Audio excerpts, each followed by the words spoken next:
semana passada falou sobre 3 juízes, Otiniel, Eude e Sangá.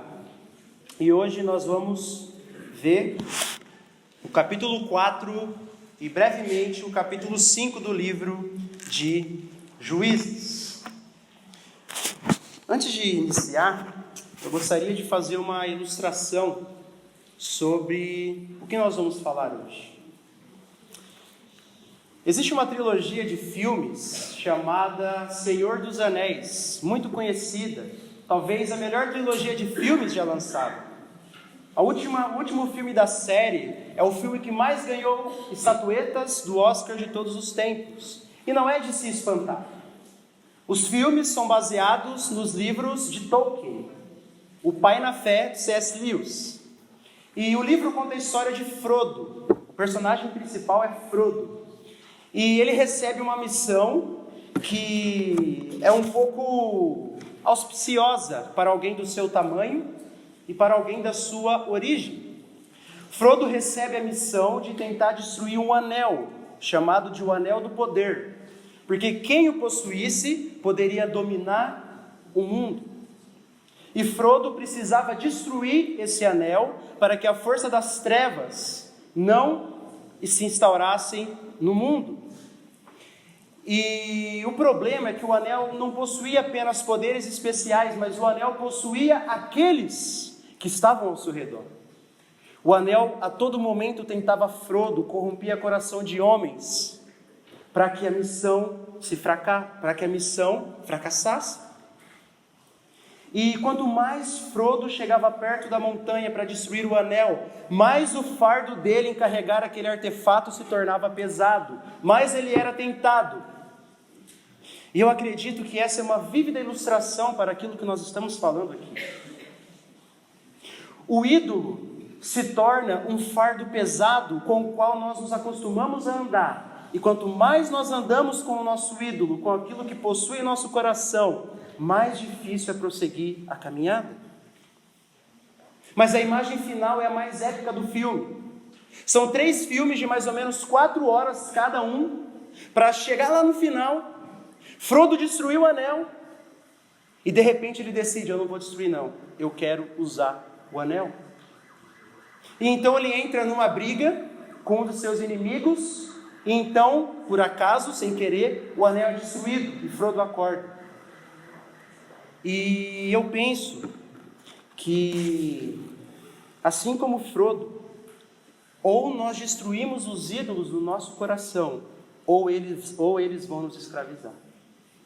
Ou nós destruímos os ídolos do nosso coração e os confessamos diante do Senhor, ou nos tornaremos escravos dele. Ou nos tornaremos escravos dele. E assim aconteceu com Israel. Assim aconteceu com o povo de Israel de novo. Eles caíram na idolatria e o Senhor os entregou na mão do rei dos cananeus. E eles se tornaram escravos, caíram sobre servidão novamente. Mas esse nosso texto é um texto um pouco especial, porque agora ele não vai falar de apenas um homem que libertou o povo de Israel. Ele vai dar 3 personagens: Débora, Baraque e Jael. Vamos fazer a leitura a partir do versículo 1. Juízes 4, 24 versículos apenas. Vamos fazer a leitura.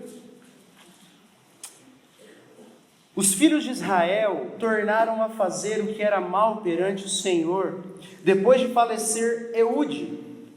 Entregou-os o Senhor nas mãos de Jabim, rei de Canaã, que reinava em Azor. Sísera era o comandante do seu exército, o qual então habitava em Arosete-Agoim. Clamaram os filhos de Israel ao Senhor, porquanto Jabim tinha 900 carros de ferro, e por 20 anos oprimia duramente os filhos de Israel. Débora, profetisa, mulher de Lapidote, julgava Israel naquele tempo. Ela atendia debaixo da palmeira de Débora, entre Ramá e Betel, na região montanhosa de Efraim. E os filhos de Israel subiam a ela a juízo. Mandou ela chamar a Baraque, filho de Abinoão, de Quedes, de Naftali, e disse-lhe: Porventura o Senhor Deus de Israel não deu ordem, dizendo: vai e leva a gente ao monte Tabor, e toma contigo 10.000 homens dos filhos de Naftali e dos filhos de Zebulon? E farei ir a ti para o ribeiro Quizon a Sísera, comandante do exército de Jabim, com seus carros e as suas tropas, e o darei nas tuas mãos. Então lhe disse Baraque: se fores comigo, irei, porém se não fores comigo, não irei. E ela respondeu: certamente irei contigo, porém não será tua a honra da investida que empreendes, pois as mãos de uma mulher o Senhor entregará a Sísera. E saiu Débora, e se foi com Baraque para Quedes. Então Baraque convocou a Zebulon e a Naftali em Quedes, e com ele subiram 10.000 homens. E Débora também subiu com ele. Ora, Éber, queneu, se tinha apartado dos queneus, dos filhos de Obabe, sogro de Moisés, e havia armado as suas tendas até o carvalho de Zaananim, que está junto a Quedes. Então anunciaram a Sísera que Baraque, filho de Abinoão, tinha subido ao monte Tabor. Sísera convocou todos os seus carros, 900 carros de ferro, e todo o povo que estava com ele, de Arosete a Goim, para o ribeiro Quizon. Então disse Débora a Baraque: dispõe-te, porque este é o dia em que o Senhor entregou a Sísera nas tuas mãos. Porventura o Senhor não saiu adiante de ti? Baraque, pois, desceu do monte Tabor, e 10.000 homens após ele, e o Senhor derrotou a Sísera, e todos os seus carros, e a todo o exército passou a fio de espada, diante de Baraque. E Sísera saltou do carro e fugiu a pé. Mas Baraque perseguiu os carros e os exércitos até Arosete a Goim, e todo o exército de Sísera caiu a fio de espada, sem escapar nem sequer um. Porém Sísera fugiu a pé para a tenda de Jael, mulher de Éber, queneu, porquanto havia paz entre Jabim, rei de Azor, e a casa de Éber, queneu. Saindo Jael ao encontro de Sísera, disse-lhe: entra, senhor meu, entra na minha tenda, não temas. Retirou-se para a sua tenda, e ela pôs sobre ele uma coberta. Então ele lhe disse: dá-me, peço-te, de beber um pouco de água, porque tenho sede. Ela abriu um odre de leite e deu-lhe de beber e o cobriu. E ele lhe disse mais: põe-te à porta da tenda, e há de ser que se vier alguém te perguntar: há aqui alguém? Responde: não. Então Jael, mulher de Éber, tomou uma estaca da tenda e lançou mão de um martelo e foi-se mansamente a ele e lhe cravou a estaca na fonte, de sorte que penetrou na terra, estando ele em profundo sono e muito exausto, e assim morreu. E eis que, perseguindo Baraque a Sísera, Jael lhe saiu ao encontro e lhe disse: vem e mostrar-te-ei o homem que procuras. Ele a seguiu, e eis que Sísera jazia morto, e a estaca na fonte. Assim, Deus naquele dia humilhou a Jabim, rei de Canaã, diante dos filhos de Israel. E cada vez mais a mão dos filhos de Israel prevalecia contra Jabim, rei de Canaã, até que o exterminaram. Pai, essa é a sua bendita, poderosa e gloriosa palavra, e pedimos que o Senhor, através do seu Espírito Santo, abra as nossas mentes e os nossos corações para aplicar a sua palavra em nossas vidas, Senhor. Em nome de Jesus Cristo, Pai. Usa-me apesar das minhas fraquezas. Amém. Bom, nós vemos aqui novamente o chamado ciclo dos juízes. Tudo estava em paz, então os israelitas caíam em idolatria, o Senhor os entregava na mão de um rei, esse rei os escravizava, os faziam servir, o povo se arrependia, o Senhor levantava um juiz que os libertava, que os dava paz por um tempo, novamente o povo caía em idolatria. Mas como eu disse no início, o nosso texto agora é um texto especial. Deus não usou apenas um homem para liderar o seu povo em vitória sobre os inimigos. Agora Deus usou 3 pessoas, dentre as quais 2 eram mulheres. E a primeira parte do sermão nós vamos ver cada uma dessas 3 pessoas que o texto nos diz e depois terminaremos com 4 considerações finais. Então, o primeiro dos nossos 3 personagens é Débora. É Débora. Isso já nos chama a atenção, pois Débora é a única mulher no livro de Juízes que é chamada de juíza. E antes de qualquer coisa, nós vemos em Débora uma mulher fiel, pois ela transmitiu a mensagem do Senhor com fidelidade a Baraque. Diz nos versículos 6 e 7 que ela mandou chamar a Baraque, filho de Abinoão, e disse-lhe: porventura o Senhor Deus de Israel não deu ordem dizendo: vai e leva a gente ao monte Tabor, e toma contigo 10.000 homens, dos filhos de Naftali e dos filhos de Zebulon? Então ela transmitiu a mensagem do Senhor com fidelidade para Baraque. Débora era uma mulher fiel à palavra do Senhor, mesmo em meio a uma geração apóstata e uma geração idólatra. E isso nos inspira a sermos fiéis, mesmo quando o mundo ao nosso redor não é. Débora é um exemplo para nós nesse sentido, mas nós também vemos que Débora foi uma mulher de coragem. Apesar da falta de fé de Baraque na palavra do Senhor, pedindo para ela acompanhá-lo no campo de batalha, ela vai até lá e encoraja Baraque. Diz o versículo 14 que disse Débora a Baraque, já no monte Tabor: dispõe-te, porque este é o dia em que o Senhor entregou a Sísera nas tuas mãos. Porventura, o Senhor já não saiu adiante de ti? Vemos Débora literalmente como uma mãe em Israel, conversando com Baraque, encorajando a lutar a batalha que o Senhor já havia determinado a vitória. Mas também vemos que Débora era uma mulher extremamente sábia. Diz o texto que os israelitas subiam a ela a juízo, ou seja, para tomar conselhos. Ela era uma profetisa, tomava conselhos com ela. Então Débora é e sempre será um exemplo para nós, especialmente para as mulheres. Ela foi fiel, corajosa e sábia em meio a uma geração apóstata, covarde e idólatra. Vemos através de seus exemplos que nós precisamos nos manter firme diante dos caminhos do Senhor, mesmo quando tudo ao nosso redor parece desmoronar.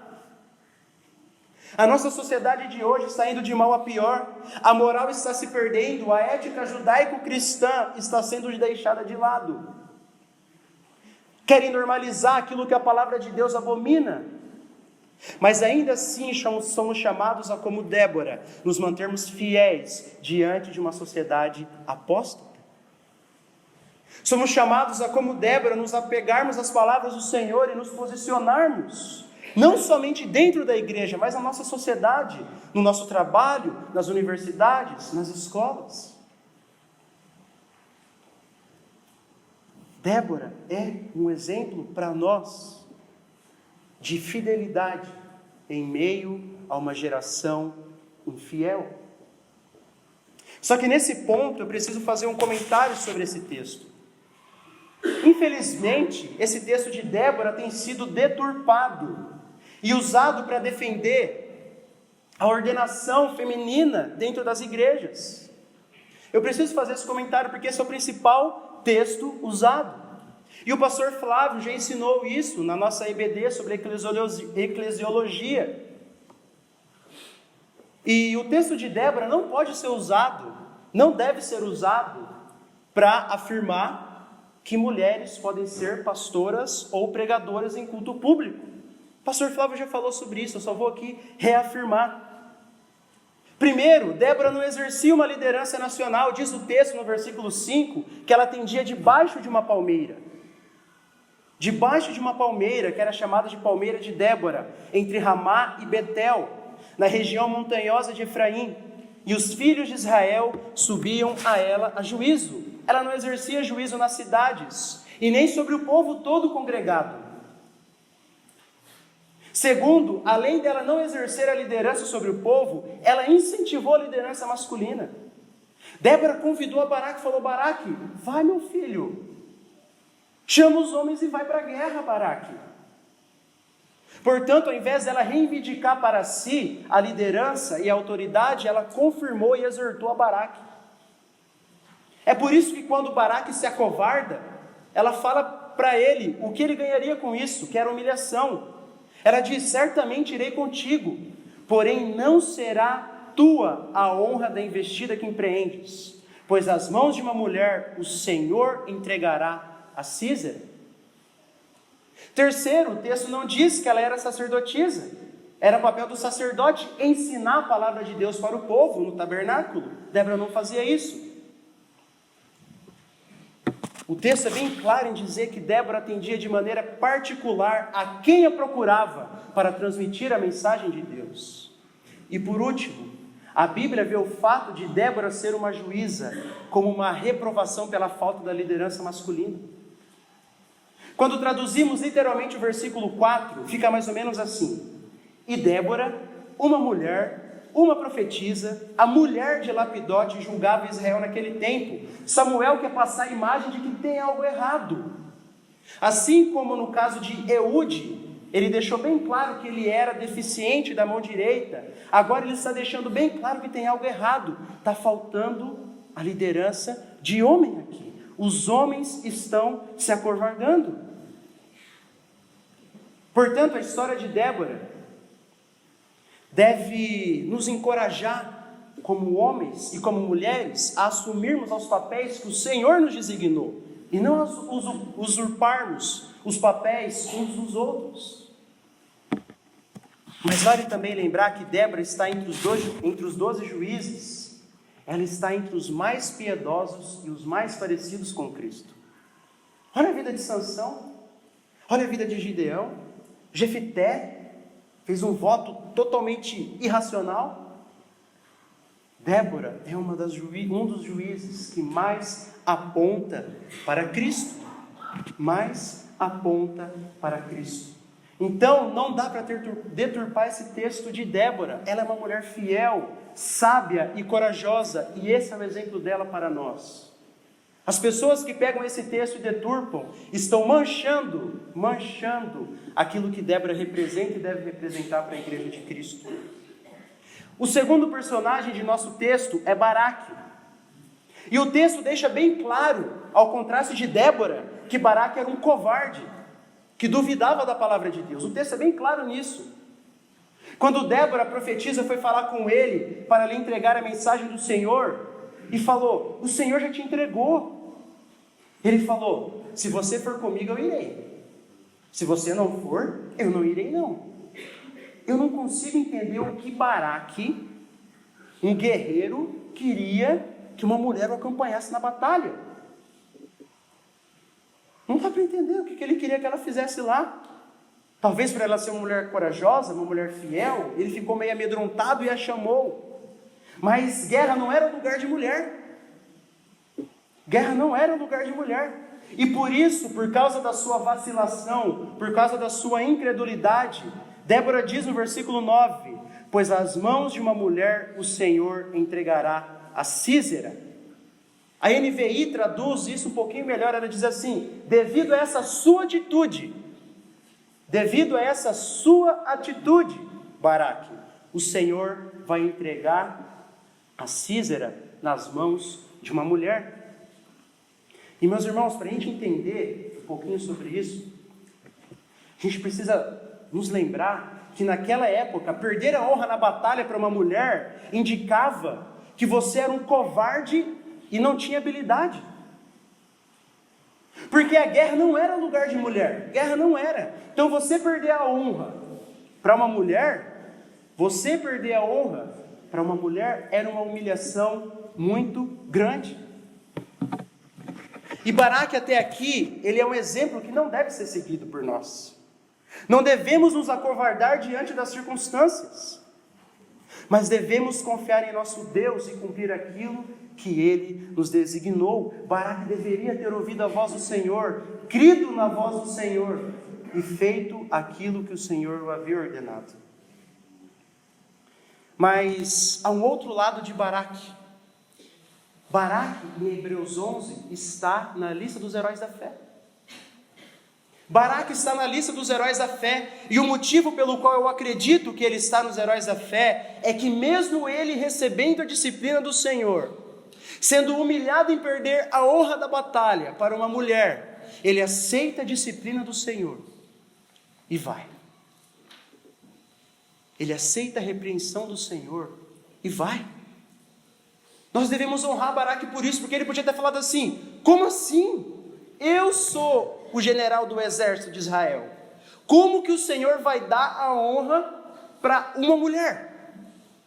Que nem está no exército, que não está em lugar nenhum na guerra. Como que ele pode fazer isso? Baraque podia ter ficado bravo,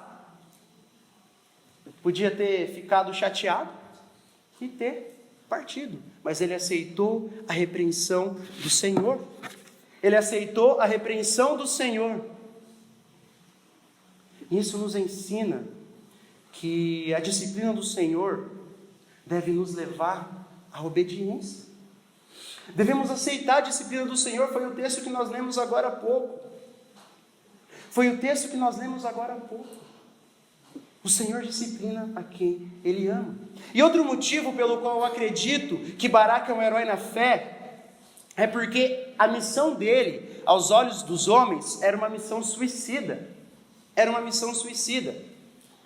Diz o versículo 3 assim: clamaram os filhos de Israel ao Senhor, porquanto Jabim tinha 900 carros de ferro, e por 20 anos oprimia duramente os filhos de Israel. Diz o texto que ele tinha 900 carros de ferro. Alguns estudiosos dizem que esses carros tinham aquelas estacas do lado, que conforme percorriam, literalmente cortavam no meio as pessoas do lado de quem eles passavam. Talvez você já tenha visto isso em alguns filmes, e pensando por esse lado, pelo lado humano, não é de se estranhar que Baraque se acovardou. 900 carros de ferro poderiam acabar rapidinho com 10 mil homens. Só que não bastasse isso, um historiador judeu antigo disse que além de ter 900 carros de ferro, o exército de Císera tinha 10 mil homens da cavalaria. 10 mil cavaleiros. E quem entende um pouquinho de guerra antiga sabe que os cavaleiros têm uma grande vantagem sobre os homens a pé. Então, era o exército de Israel com 10 mil homens a pé, contra 900 carros de ferro, e contra 10 mil homens sobre cavalos. Era uma missão suicida aos olhos dos homens, mas Baraque aceitou a repreensão do Senhor e olhou através das circunstâncias. Apesar da forte repreensão do Senhor na vida dele, pela fé, ele olhou não para as circunstâncias, mas para o Deus que controla as circunstâncias. Foi isso que Baraque fez. Salmo 32, Deus diz assim para Davi: não sejais como o cavalo ou como a mula, sem entendimento, os quais com freios e cabreços são dominados, de outra sorte não te obedecem. O Senhor está falando: olha, Davi, não seja como uma mula, que precisa toda hora ficar lá para ficar obedecendo. Aceita a disciplina do Senhor e mude. Aceita a disciplina do Senhor e mude. Meus irmãos, nós precisamos aceitar a disciplina do Senhor. Nós somos filhos do Senhor e o Senhor disciplina a quem Ele ama. O texto de Hebreus diz que se Ele não nos disciplina, então nós somos filhos, somos bastardos. Se você é um filho do Senhor, o Senhor está disciplinando para que você possa ter fé nele. E segundo, devemos ser homens e mulheres de fé como Baraque. De fé como Baraque teve. Além dele aceitar a disciplina do Senhor, então ele muda e agora confia no seu Deus. Confia no Deus que havia entregado o exército de Císera nas suas mãos. E então caminhamos para a nossa terceira personagem. Vimos Débora, vimos Baraque. Agora vamos para Jael, e o texto nos diz poucas coisas sobre Jael. Diz o texto que ela era esposa de Éber, um queneu, descendente do sogro de Moisés, Jetro, que aqui ele chama de Jobabe. E a história dela é introduzida no versículo 11, que nos diz assim: ora, Éber queneu, se tinha apartado dos queneus, dos filhos de Obabe, que era um outro nome para Jetro, sogro de Moisés, e havia armado as suas tendas até ao carvalho de Zaananim, que está junto a Quedes. E o versículo parece que foi colocado aqui meio de maneira aleatória. Você está vendo que acima dele, antes dele, Baraque está se preparando para a guerra, e depois dele, Sísera está se preparando para a guerra. Mas o ponto do texto, o ponto de Samuel é mostrar que enquanto os exércitos se preparavam, Deus também estava trabalhando e arquitetando a derrota daquele exército. E os queneus, eles eram amigos do povo de Israel. No capítulo 1, eles ajudaram a tribo de Judá a tomar alguns territórios e moravam perto deles.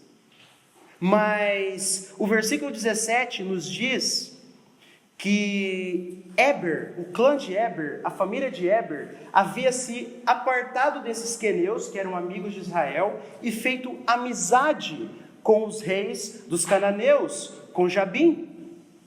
Então, quando Sísera começa a perder a batalha e foge, ele não vai para a tenda de Jael à toa. Ele aceita entrar na tenda de Jael porque ele sabia que ela era esposa de Eber e, consequentemente, ele e ela tinham uma aliança com o rei Jabim. Então, ele achou que estava na casa de aliados.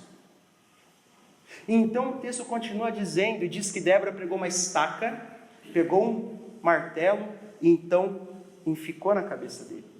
Passou na cabeça dele. O que torna esse texto ainda mais irônico. Sabe por quê? Porque naqueles dias eram tarefa das mulheres montarem tendas. Eram tarefa das mulheres montarem tendas. Hoje está invertido, né? Porque você vai para o congresso de jovens, quem monta as barracas são a rapaziada. Né? E está errado. Eu não vou mais montar tenda, eu vou montar para esse texto aqui. Estou brincando. Mas era uma tarefa das mulheres montarem tendas. Então a estaca e o martelo de montar tendas eram algo que somente as mulheres usavam. Somente as mulheres usavam. Isso dá um tom muito mais irônico para o texto. Porque além dele ter sido morto por uma mulher, ele foi morto por algo que nem era usado por homens. Ele foi morto por algo que era só usado por mulheres. Porque Jael poderia ter matado ele com uma espada. Poderia ter feito como Eude, e o pastor Flávio falou semana passada, enfiado uma peixeira nele. Mas não fez isso. Ela pegou uma coisa que só mulheres usavam. Só mulheres usavam para matar a Sísera. E através desse ato dela, ela fez aquilo que os israelitas não fizeram. Ela não era israelita, ela não era. E diz o versículo 24 do capítulo 5, que ela é bendita sobre as mulheres. Bendita sobre as mulheres que vivem em tendas. Para mostrar que mais uma vez o Senhor usou o inesperado. Quem esperava isso? Até o texto parece que quando Débora fala para Baraque assim, olha, o Senhor vai entregar nas mãos a honra da vitória. Você pensa assim, Débora vai matar o cara. Vai cair nas mãos de Débora. Mas não, caiu nas mãos de Jael, que era uma aliada dos inimigos de Israel, e era uma mulher, e usa instrumentos de mulher.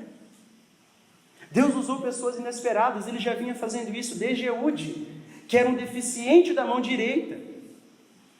Alguém que era totalmente mal visto naquela época. Depois ele usou Sangar, um juiz que nem judeu era, que nem hebreu era.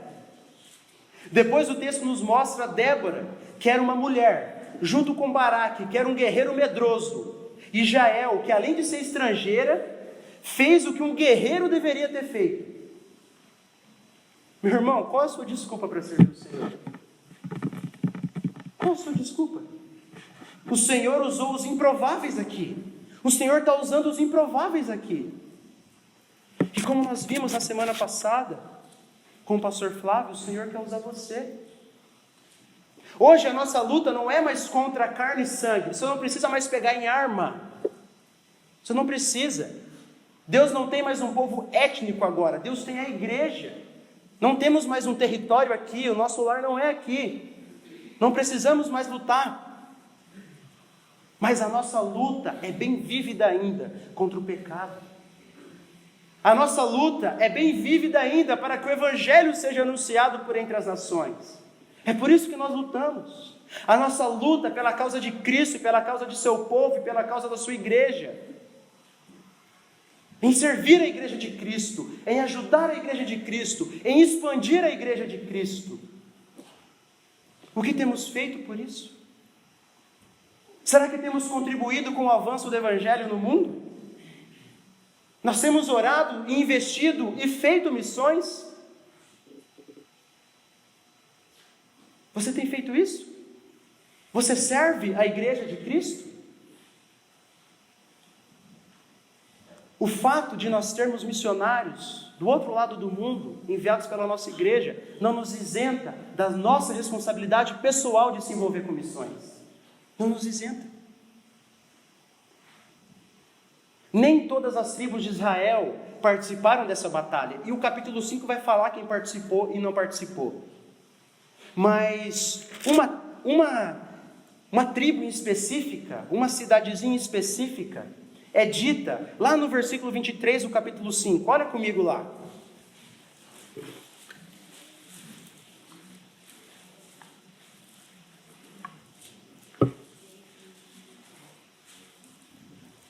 Amaldiçoai a Merós, diz o anjo do Senhor, amaldiçoai duramente os seus moradores, porque não vieram em socorro do Senhor e seus heróis.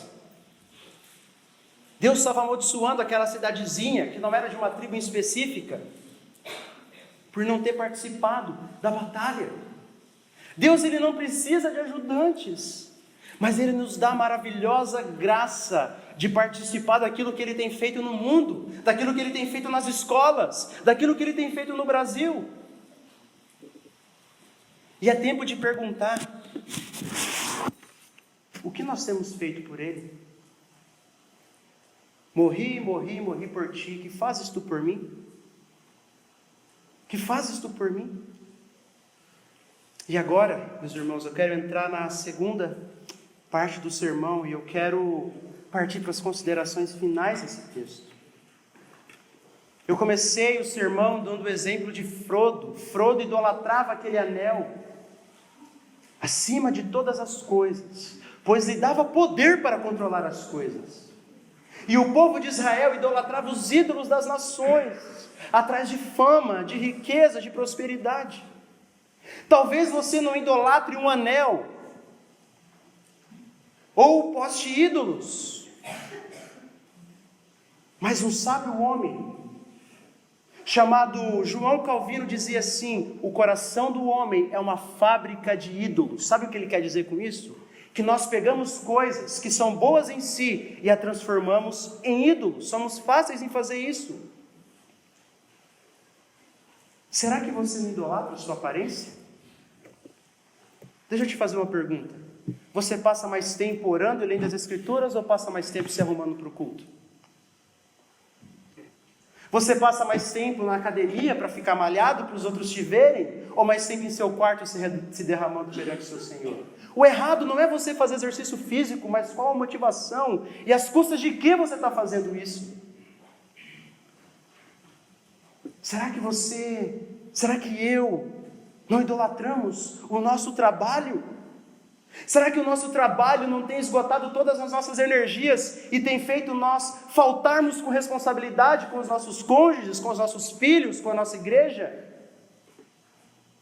Meu jovem, na faculdade é muito fácil ser idolatrada. Muitos jovens entram na faculdade às custas da vida espiritual. Deixam de lado a leitura da Bíblia, deixam de lado o envolvimento com a igreja. Será que não temos idolatrado o dinheiro e o status numa empresa, na nossa empresa? Será que não temos idolatrado, pais, os nossos filhos? E se o Senhor levar seus filhos, vai ser difícil continuar vivendo? E se o Senhor levar o seu cônjuge, vai ser difícil continuar vivendo? E se o Senhor te tirar o seu emprego, vai ser difícil continuar vivendo? E se o Senhor tirar a sua saúde, vai ser difícil continuar vivendo? Perceba como nós pegamos coisas que são lícitas em si e a transformamos em ídolos em nosso coração, de maneira que, se a perdermos, nós acharemos difícil continuar vivendo. A única pessoa, o único que nós não podemos viver sem é Jesus Cristo. O resto, se nós colocamos acima dele, isso é idolatria em nossas vidas.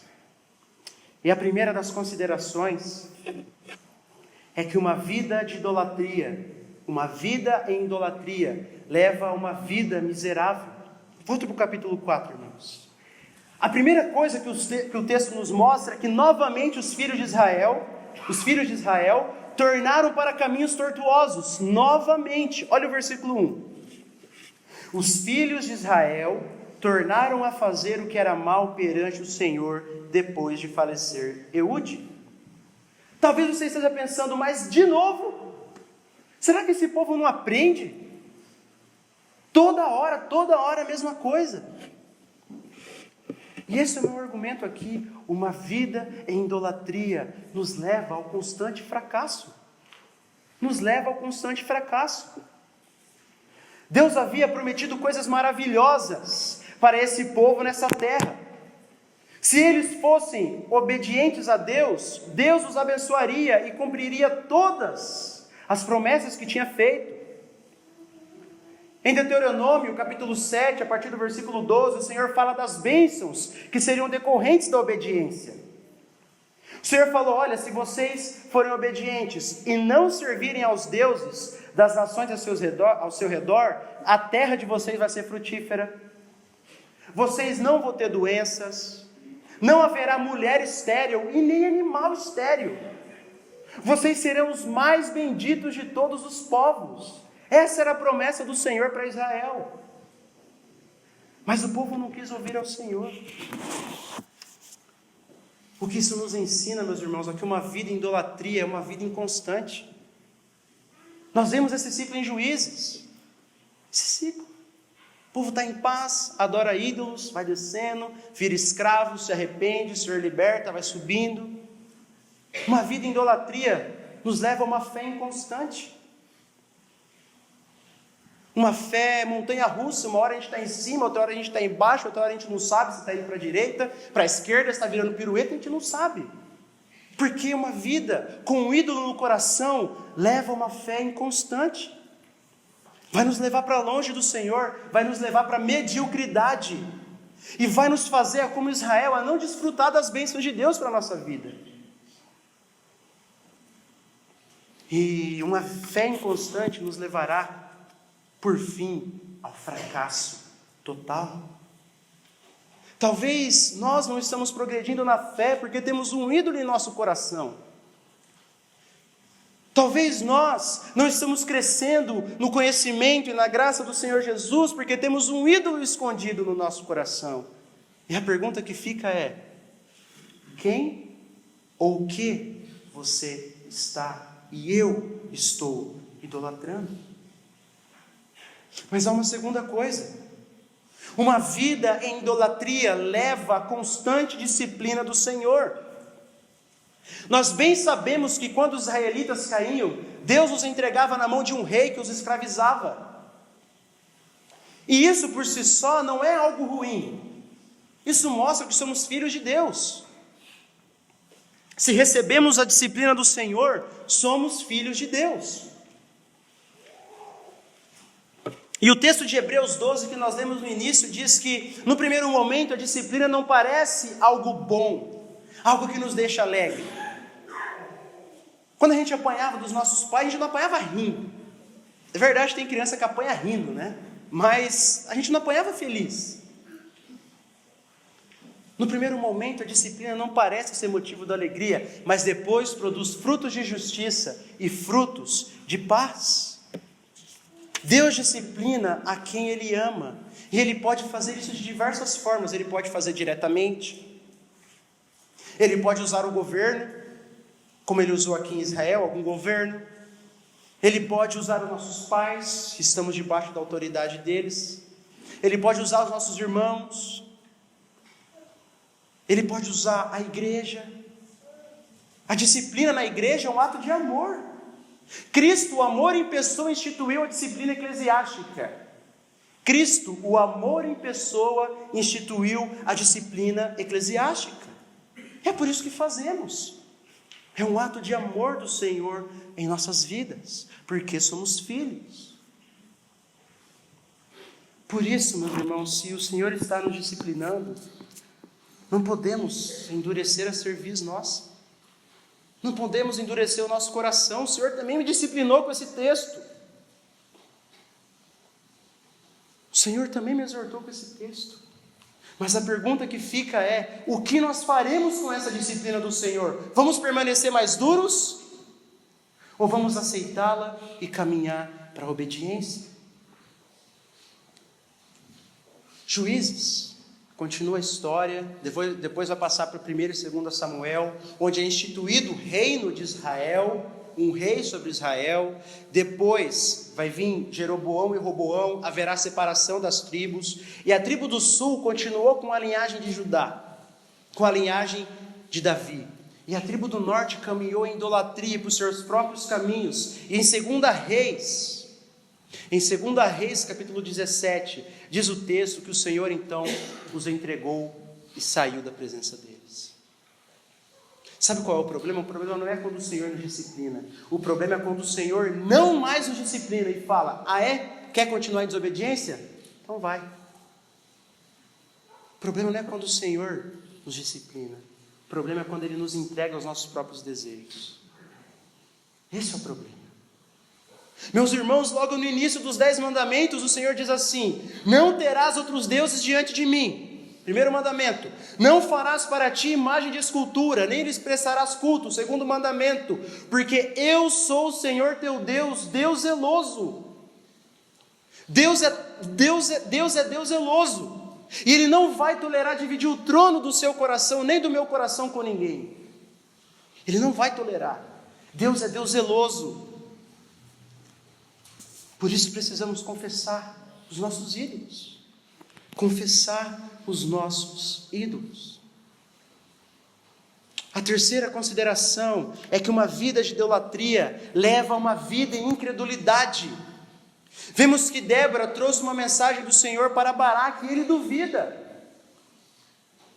Ele fala assim: Débora, se você for comigo eu irei, senão eu não irei não. Como se ela fosse um amuleto da sorte. E uma vida em idolatria nos leva a duvidar da palavra do Senhor.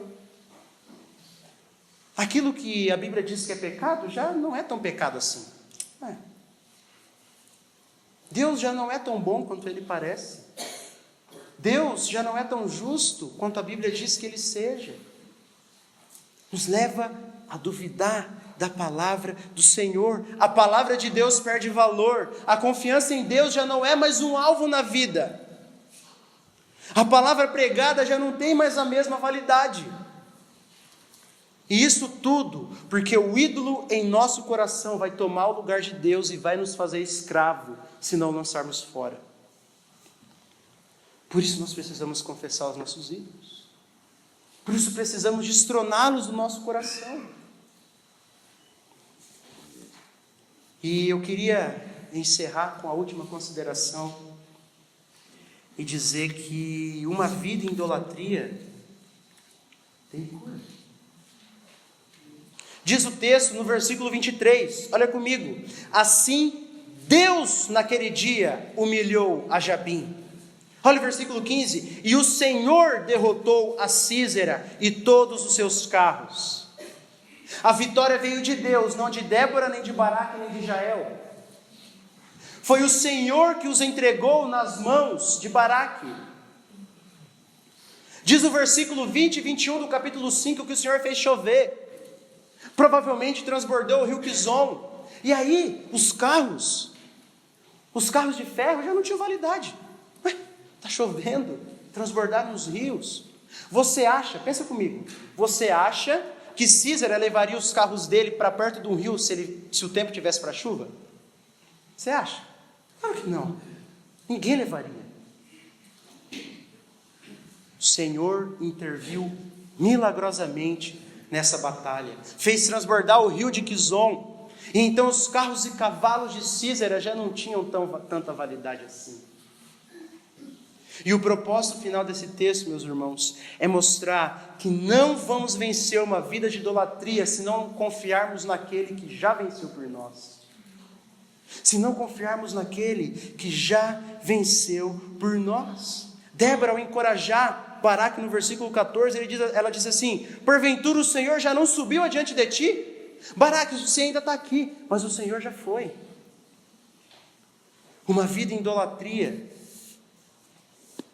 tem cura quando confiamos naquele que já venceu. E é aí que obtemos a nossa vitória. Não vitória aos olhos do mundo, não vitória sobre as coisas que o mundo quer, mas vitória sobre os nossos ídolos.